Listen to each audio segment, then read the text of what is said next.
साहब मुझे जब मालूम हुआ मुझे बहुत धक्का लगा, तकलीफ हो गई कि भाई एक डॉक्टर भी कैसे है जो ऐसा कर सकते, समझे।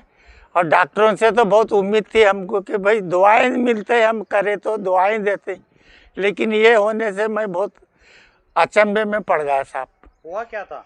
हमारी बेटी वो सेंटर वो कोरोना के इसमें सेंटर में एडमिट थी और वहाँ पर सीरियस थी बहुत, तो खुश हो गए हम कि भाई इलाज हो गया अच्छे डॉक्टर के बोल के हम दवाई भी दिए, लेकिन एक क्लिप की वजह से सही मालूम हुआ कि भाई डॉक्टर भी कहीं ऐसे रहते क्या।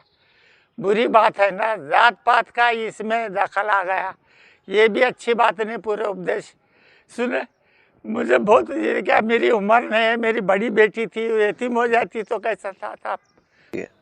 हा अबे ते प्रत्येकाला टाक ना. टाकलोय की कुणाला नाही म्हणत. पाहिजे ते बरोबर डॉक्टर टाकलं. उदगीर कोविड हॉस्पिटल उदगीर सगळ्याला टाकलंय, सगळ्याकडे गेले ते. ओके. हा तिथं तर आता गोड बोलायला सर माझं कधी म्हणलं मला सर म्हणून नको बा म्हणलं, तू सर आहेस म्हणलं. नाही ना त्याचं नसेल आता तुझं नाव बघ की तुझ्याकडे. नाही माझ्याकडनं त्याला तिकडे टाकले ना गव्हर्नमेंटला आपल्याकडे. हा हा जाऊ दे, तिकडे त्याला जवळ पडते, जाऊ दे मरते.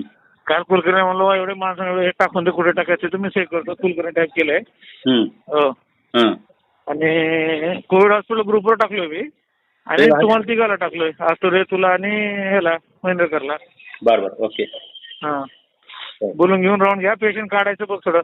पेशंट काय ओटो कॉन्सन्ट्रेटर रिकामी आहेत का काही? नाही एक बी नाही. दोन आहेत वाटतं. 2 पेशंट आहेत, एक गाडीत आहे. गाडीत ओटून आहे ना, हा शिफ्ट करताना अवघड व्हायला म्हणून गाडीत लावले एक मी. अरे मध्ये कुणाला जाऊ देऊ नको, ते जाय मला मारू टाकी काय मला. तुला लहानाचं पहिल्यापासून सवय बघ तुला गरज करायची. मध्ये पाठवायचं एवढं मोठं ओटू जातं ते जाय मला, जाऊ दे मारू दे. नाही बंद केलं. घे ना. अरे कमी केलं रात्री. नाही 2 लिटरवर आणले सगळ्याला. बघा कमी करा, मागू नका मला काही. सलाउद्दीन गौसुद्दीन दायमी पेशेंट मेरे भाभी हैं। इनको 2021 में जब कोरोना के पीरियड में जब पॉजिटिव बताया गया तो उस टाइम में हम इनको लेके सिविल हॉस्पिटल में गए। सिविल हॉस्पिटल में बेड अवेलेबल नहीं रहने की वजह से डॉक्टर देशपांडे साहब ने बोले कि भाई कोविड का और एक सेंटर है लाइन्स क्लब की तरफ, उस तरफ ले जाओ। वहाँ ले गए तो वहाँ पर बेड मिल गई, तो वहाँ पे उनका ये ट्रीटमेंट चालू रहा। वहाँ पे डॉक्टर डांगे के अंडर में ट्रीटमेंट चल रहा था। डॉक्टर डांगे ने बहुत कोऑपरेट किए, अच्छे से ट्रीटमेंट हुआ। पेशेंट दुरुस्त हो गया हमारा तकरीबन 10 से 11 दिन के बाद। फिर पेशेंट को लेकर हम घर पे आते वक्त में डॉक्टरों ने अच्छा हमारे साथ हेल्प की, हमारे पेशेंट को ये जान बचाई। ये खुशी से हम सबका सत्कार किए।